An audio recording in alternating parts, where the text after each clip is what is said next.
Hello, everyone. Welcome to the Believe in Bengal podcast. I'm your host, Solomon Wilcots. Of course, this show is presented by FanDuel. And right now, we're visited by sports business attorney Jesse Taylor joining us on the show. Jesse, it's so good to see you.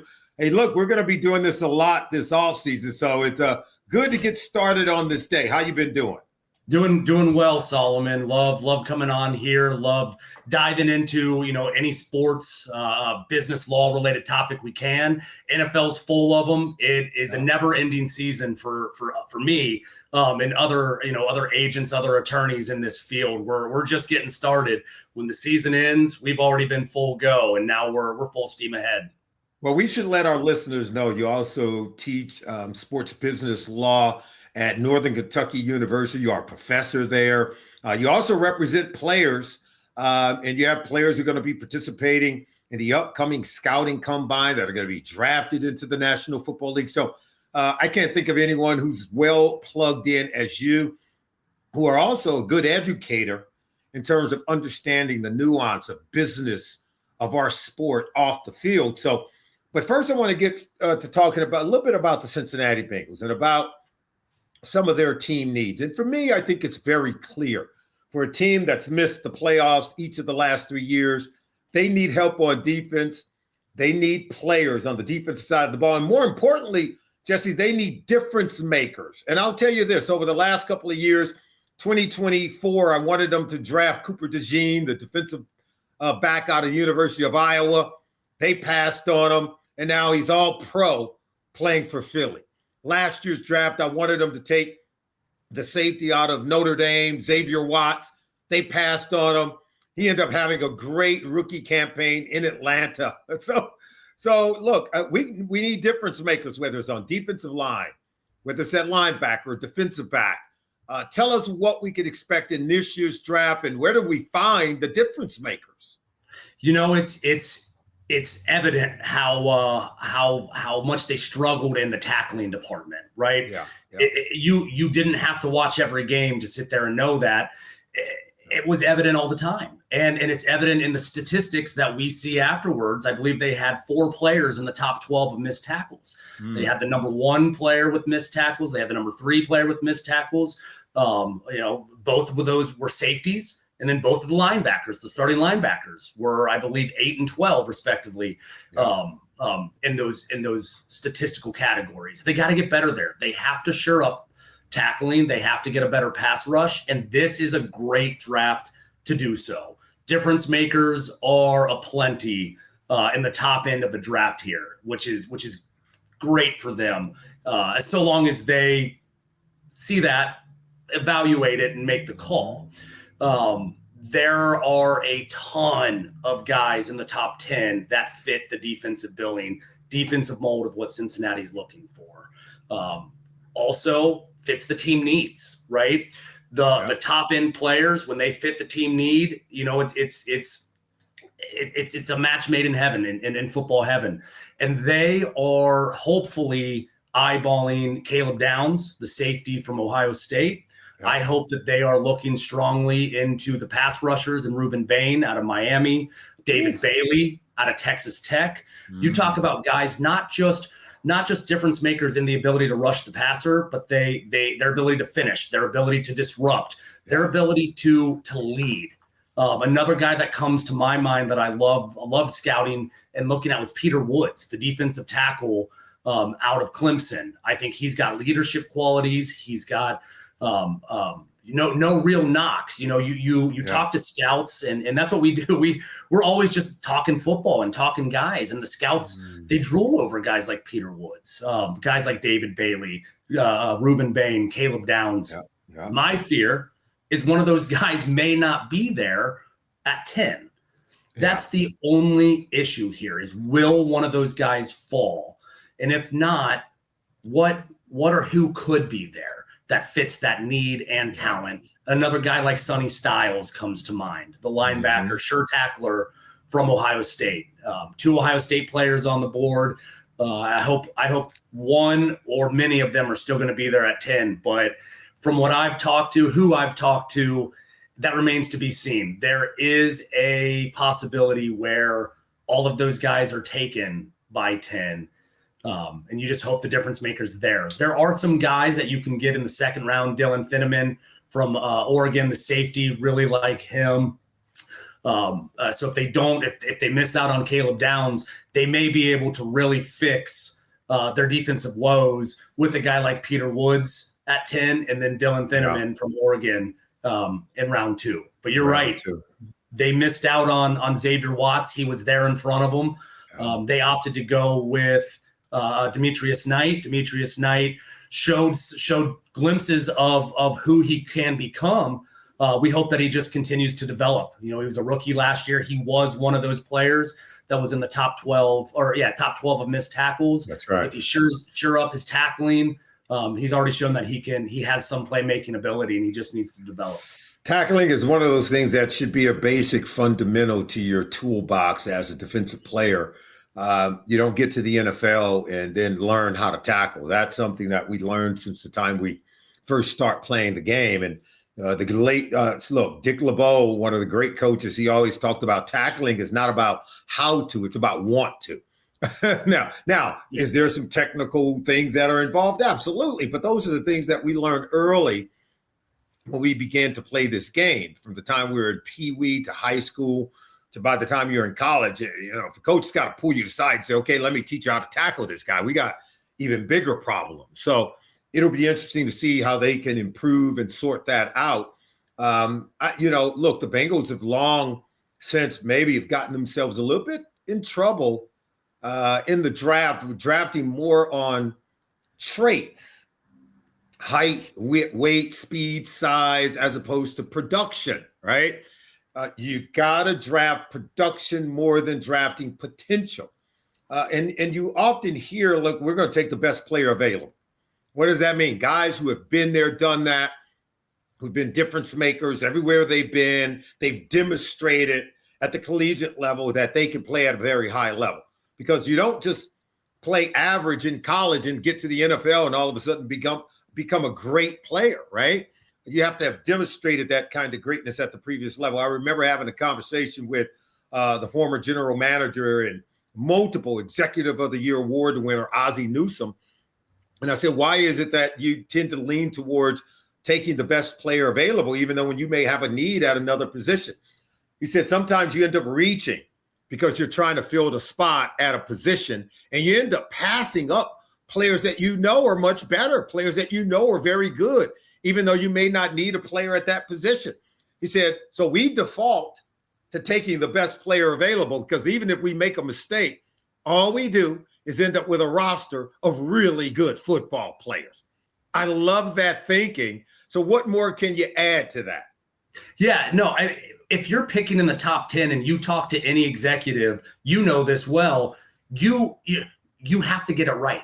You're in the top 10. Get it right. That's right. The players there, you have to go best player available. We're talking about, and I'm not saying everyone that's in the top 10 is bound to be a Hall of Famer, but that's the mindset you have to go into. You have to say, it's a top 10 pick. We have to take the best football player available.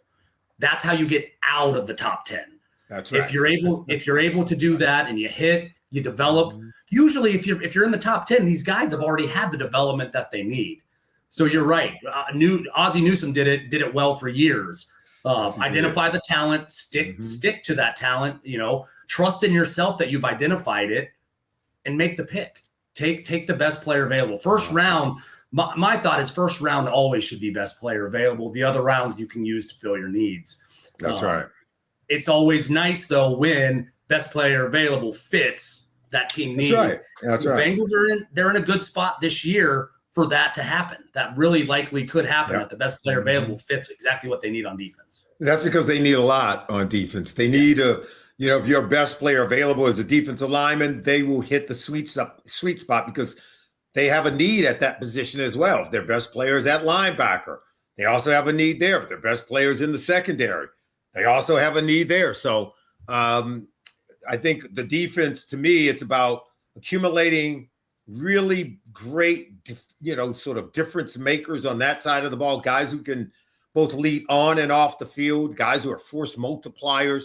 There's no doubt. I think that's what they're looking for. And they're in prime position, I think, to get it. But Reuben Bain Jr., man, when you bring him up, Caleb Downs, you bring up some of those names, I get giddy, by the way.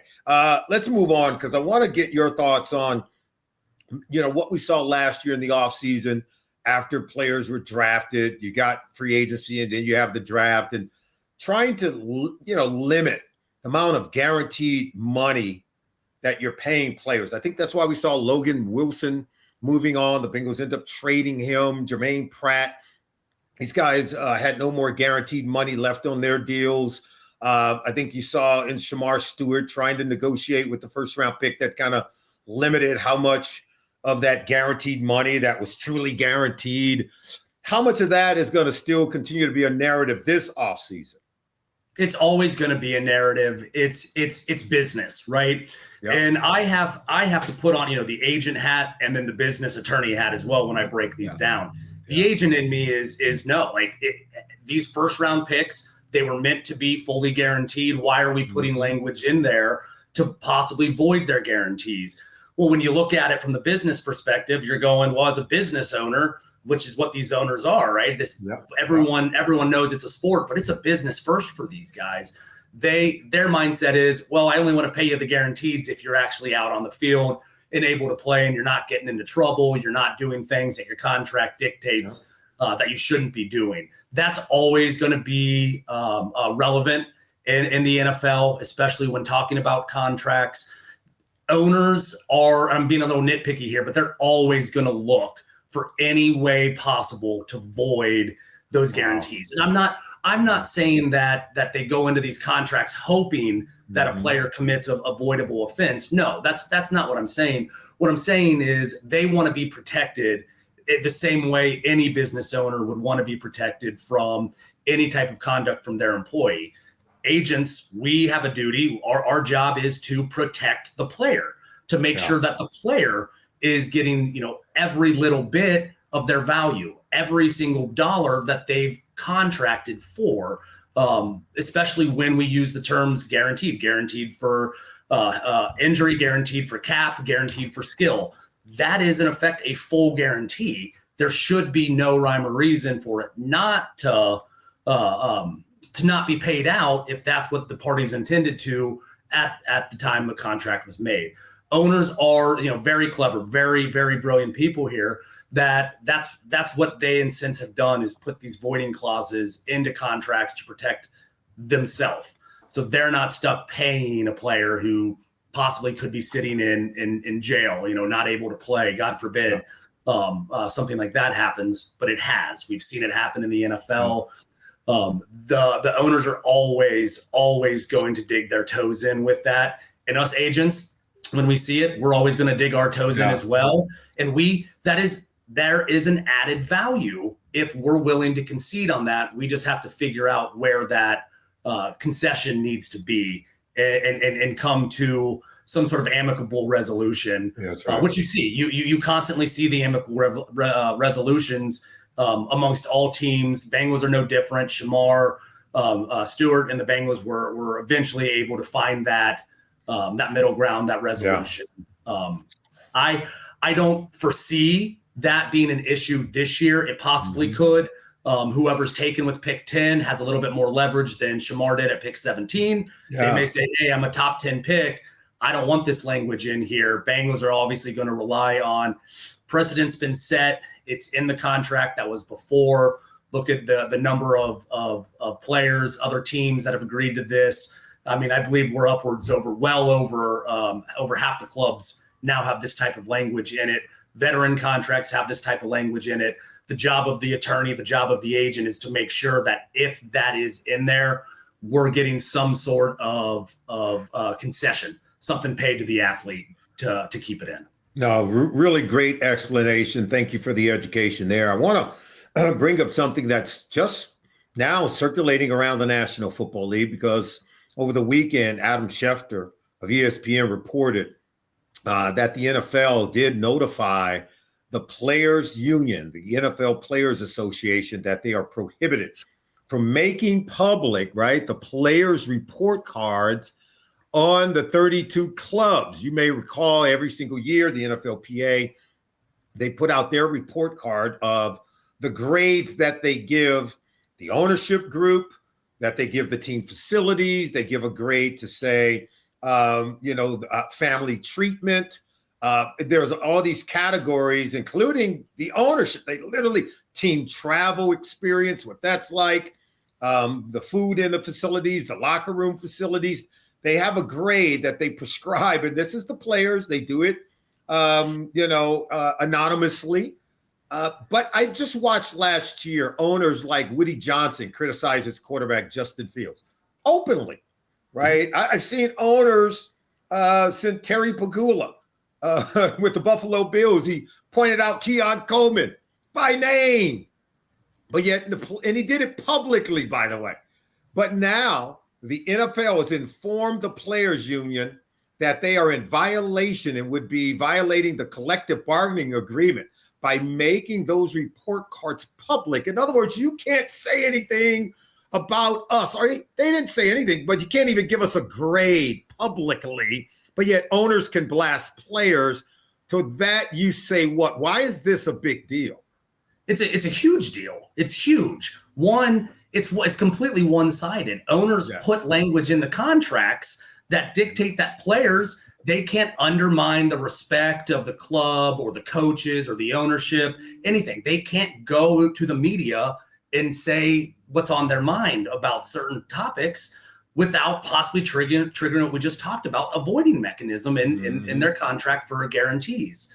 Yeah. It doesn't cancel the contract. It cancels possible guarantees. It's not fair. It's extremely one-sided. You pointed out some great examples that we've just seen recently with Buffalo and Keon Coleman. And if Keon did the same thing, there would be some type of possible penalty for doing that. But the owners can do it. It's not going away. It's a great example of showing exactly what is on the mind of the players, and it's anonymous. The players, their names aren't tied to it, which is fantastic. Mm-hmm. It's a way that they can actually publicly state what's going on with their feelings with ownership group. Yeah.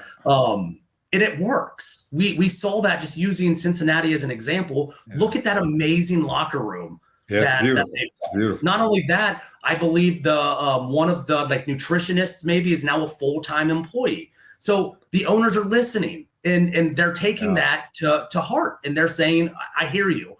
Let's work on this. Let's find again that concession that both sides have to work together to make this the heartbeat of the NFL, cohesive with the players, cohesive with the ownership groups, work out. And this is doing that.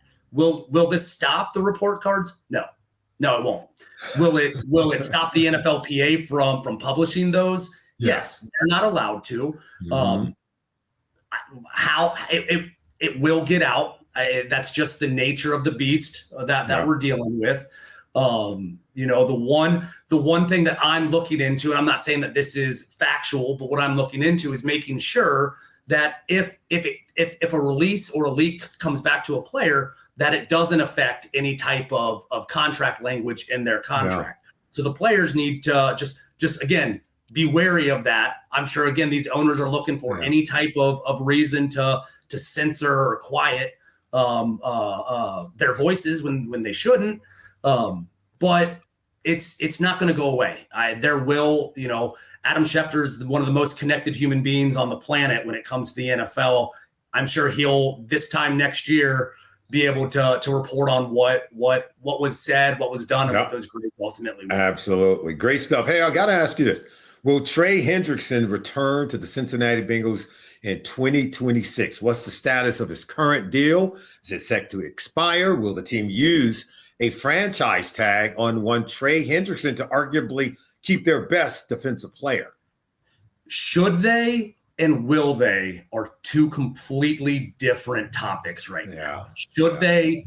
Yes, with a plan. And I say that is they need to go into this having a plan of if they tag him, are they going to trade him? Or if they believe that he's still a part of the team, are they going to compensate him? And again, they did compensate him justly. They brought his salary up last year. His contract is expired. He will not be, as of today, a Cincinnati Bengal in 2026. However, there is a void year in there. So part of his salary cap hit will carry into this year. I believe it's right over 6 million, maybe $6.5 million. And what I could see potentially happening is a tag and trade. The combine is starting, this week, pending the 23rd, 24th, 25th, 6th, 7th. They'll be down there. They'll probably gauge interest to see if there's a market to trade Trey Hendrickson. If they're able to tag him, will they be able to work something out? Because a lot of individuals that I talk to are saying, well, if they let him walk, they're going to get they'll net a 3rd round compensatory pick. Yeah. I say, we don't know that. We don't know that. It depends on how active they're going to be in free agency. And it's that, can you have your cake and eat it too? If you let them walk and then you go out and you spend all this money in free agency, you risk the possibility of canceling out that compensatory pick. If you bring in an equivalent free agent or two with the same playing time, potential NFL honors and contract or average annual value, that Trey would get as well. So it's not a guarantee that you're going to get that 3rd round compensatory pick. Could be a 4th, could be a 5th, 6th, 7th. We don't know. That's yet to be seen. So I would say heed with caution. However, if you can tag him and trade him and you're getting a real pick in this draft, the compensatory pick would be in 2027, would not be in 2026. Okay. So you get that guarantee, so to speak, of some sort of compensation for Trey walking away if you're able to tag and trade him. Now, of course, the moment you tag him, the moment you send that letter to the office, the NFL office, saying we've designated Trey Hendrickson as a non-exclusive franchise tag tender, $30.2 million is going to hit your salary cap. That's right. 30.2 that moment. So they're hovering right around 50 to 53, I think, $million. You're taking 30 million out of that, just like that, until you're able to either do one of two things: trade him, or if he doesn't sign it, rescind the franchise tag. That remains to be an option so long as he doesn't sign it. Jesse, before we let you go, we only have a couple of minutes left here. It looks like the NFL and the NFLPA are sort of headed into this showdown, right, with the next collective bargaining agreement. They still need to find a long-term. They have an interim executive director, but need to find that long-term replacement for Lloyd Howe, who stepped down 1 year ago. But what would you say to the players to help them prepare for the storm clouds that are to come? Storm is coming.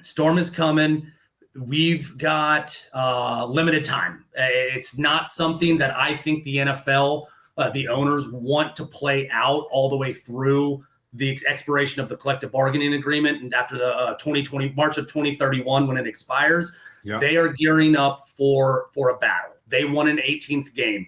They want more share of the revenue. They know what's coming with the media rights deal when they can opt out after the 2029 season. They know the money's going up. The players need to educate themselves and understand exactly what that means.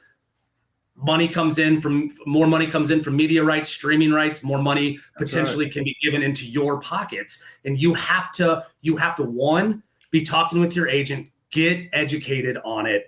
Understand what it means, understand what the owners are looking for. Remember back all the way to the 2011 lockout season, the owners wanted everything that season. It's potentially, it could head in that direction. I'm not saying that that's what's going on, but we're talking about a giant increase, billions of dollars of increase in multimedia revenue coming in when they opt out of the multimedia rights deal. Get educated, understand what's going on.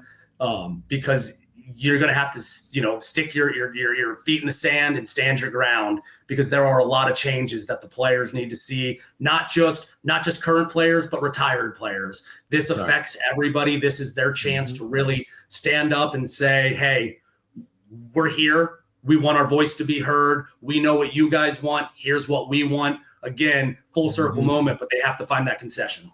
Yeah, I would say this, because I root for all players. There's no doubt. And my piece of advice would be, You want more than just an extra bye week, by the way, okay?